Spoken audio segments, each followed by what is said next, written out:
നമ്മൾ 2-3 മാസം മുമ്പ് ചാവക്കാട് എടക്കഴിയൂരുള്ള ഫാം വില്ലയിൽ പോയിരുന്നു ട്ടോ. ആ വീഡിയോ ആണ് ഇത്. ദാ ഇങ്ങനെയാണ് ഇതിന്റെ എൻട്രൻസ് ട്ടോ. കേറി ചെല്ലുമ്പോ തന്നെ നമുക്ക് നല്ലൊരു ആംബിയൻസ് ഫീൽ ചെയ്യും. നമുക്ക് കാണുമ്പോ തന്നെ ഒരു ഇഷ്ടം തോന്നും ട്ടോ. അപ്പൊ ടിക്കറ്റ് ഒക്കെ എടുത്ത് അകത്ത് ചെന്നു. കേറി ചെല്ലുമ്പോ തന്നെ നമുക്ക് അവിടെയുള്ള ഹൈറയ്ക്ക് കൊടുക്കാൻ വേണ്ടിയിട്ട് പുല്ല് തരും ട്ടോ. ഞങ്ങൾ പുല്ല് കൊടുക്കാൻ ചെല്ലുമ്പോൾ കുതിര മുഖം തിരിച്ച് പിണങ്ങി നിൽക്കുകയായിരുന്നു. അപ്പൊ തോന്നിയ ഒരു ഐഡിയ ആണ് പേര് വിളിച്ചാൽ വന്നാലോ എന്ന്. അങ്ങനെ അധികാരികളോട് പേര് ചോദിച്ചു മനസ്സിലാക്കിയാണ് ഹൈറ എന്ന് മനസ്സിലായത്. അങ്ങനെ വിളിച്ചു വരുത്തിയാണ് ഞങ്ങൾ പുല്ല് കൊടുത്തത്. ഇവിടെ മൊത്തമുള്ള ഒരു സെറ്റപ്പ് അടിപൊളിയാണ് കേട്ടോ. മരത്തിലൊക്കെ ഇങ്ങനെ വെള്ളം സ്പ്രേ ചെയ്യാൻ വേണ്ടിയിട്ട് പൈപ്പ് വെച്ചിട്ടുണ്ട്. അത് ശരിക്കും ഒരു കുളിർമ തരുന്ന അന്തരീക്ഷം തന്നെ ഉണ്ടാക്കും. അത് കഴിഞ്ഞാൽ പിന്നെ കാഴ്ചകൾ തുടങ്ങുക. നമുക്ക് തൊടാവുന്നതും എടുക്കാവുന്നതും ഫീഡ് ചെയ്യാവുന്നതുമായ ഒത്തിരി പക്ഷിമൃഗാദികൾ. കയറി ചെല്ലുമ്പോൾ തന്നെ നമ്മൾ ഇഗ്വാനയാണ് കാണുക. പക്ഷെ നമ്മൾ അതിനെ മൈൻഡ് ചെയ്തില്ല, നേരെ ഫിഷിന്റെ അടുത്തേക്ക് പോയി. പിന്നെ വിവിധതരം ആടുകൾ, മാടുകൾ, അരയന്നങ്ങൾ. ആ ഭാഗത്തൊക്കെ അത്യാവശ്യം നല്ല സ്മെല്ലായിരിക്കും കേട്ടോ. എന്നാലും കാണാനൊരു രസമൊക്കെ ഉണ്ട്. നമ്മൾ കാണാത്ത തരത്തിലുള്ള മാടുകളൊക്കെയാണ് ഉള്ളത്. പിന്നെ നമുക്ക് ഈ എമുവിന് ഫുഡ് കൊടുക്കാം. അതിന്റെ കൊത്ത് കാണുമ്പോൾ പേടിയാവെങ്കിലും ആളൊരു പാവത്താന. വേദന എടുപ്പിക്കാതെയാണ് ഫുഡൊക്കെ കഴിക്കുന്നത്. പിന്നെ പിഗ്, കഴുത, കുട്ടിക്കുതിര, അങ്ങനെ കുറച്ച് കുഞ്ഞന്മാരെയും കാണാം. പിന്നെ നമുക്ക് താറാവിനെ ഫീഡ് ചെയ്യിക്കാം.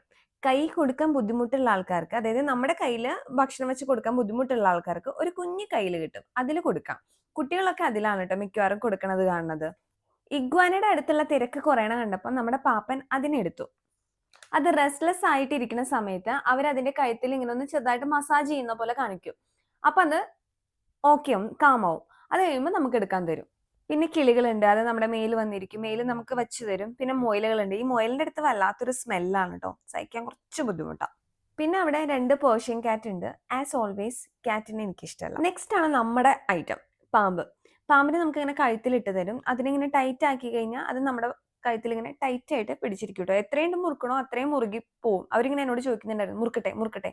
ഞാൻ കുറച്ച് നേരം മുറുക്കാൻ സമ്മതിച്ചുള്ളൂ. പെരുമ്പാമ്പിന്റെ വർഗ്ഗമാണെന്ന് തോന്നുന്നു.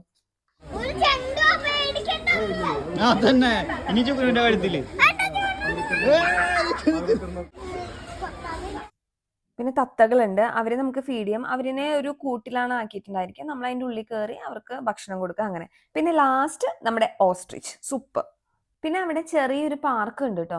അത് കണ്ടപ്പോൾ ഞങ്ങൾ ഈ ചക്കക്കൂട്ടം കണ്ട ഗൃഹിണി പിള്ളേരെ പോലെ ഓടിക്കൂടി പറ്റുന്നതിലൊക്കെ കയറി.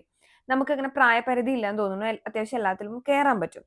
ഭയങ്കര വലിയ ഐറ്റംസ് ഒന്നും അല്ല കേട്ടോ. ഈ കാണുന്ന കുഞ്ഞു സംഭവങ്ങളൊക്കെ തന്നെയുള്ളൂ. കണ്ട സിമ്പിൾ ആയിട്ട് തോന്നും പലതും, പക്ഷെ അത്ര സിമ്പിൾ അല്ല കേട്ടോ. ഈ ഗ്ലോബ് അതിനൊരു എക്സാമ്പിളാണ്. ഈ ഗ്ലോബിൽ കയറിയിട്ട് ഭൂമി ഏതാ ആകാശം ഏതാന്ന് മനസ്സിലാവാത്ത അവസ്ഥയിലെത്തി ഞങ്ങള്. പിന്നെ ഒരു ഐസ്ക്രീം പരിപാടി, അതോടുകൂടി ശുഭം.